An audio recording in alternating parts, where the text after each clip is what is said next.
საქართველოში მე ხშირად მინახავს და მსმენია კიდევაც, რომ დაგეგმვის ჰორიზონტი აქვს ადამიანს ძალიან მოკლე, ესე ვთქვათ რა. მე ამერიკაში ცხოვრობდი, მაგალითად ევროპაში ცხოვრობდი, დასავლეთ ევროპაში წლების მანძილზე და იქ ასეთი რამე არ მინახავს.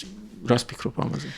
სტაბილურობის ხანა რამხელა იყო, ხო? აი თქვა შეიძლება საბჭოთა კავშირში ცოტა სტაბილურობას გაუჩინო. სტაბილურობა არ გვინდა. პირიქით, ხო? ანუ იყო ძალიან სტაბილური, ხო? სანამ ჩვენ დავიბრუნეთ ჩვენი დამოუკიდებლობა.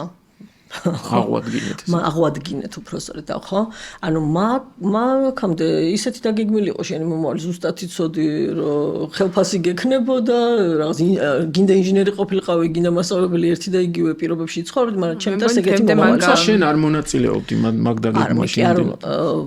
ვიძახი რომ ეს კარგია, მე ვიძახი რომ ის სტაბილურობა სტაგნაცია იყო და იმიტომაც დაინგრა მე საბჭოთა კავშირი, ხო? ადამიანების დიდი ნაწილი ზუსტად მაგ ნაწილს მისდევს. დღემდე რომ მათი სტაბილურობა არსებობდა. აი ზუსტად ეგ არის ძალიან საინტერესო, რომ ჩვენ უნდა გავგლიჯოთ, იმიტომ რომ იმათთვის სტაბილურობა უდრიდა საბჭოთა კავშირს.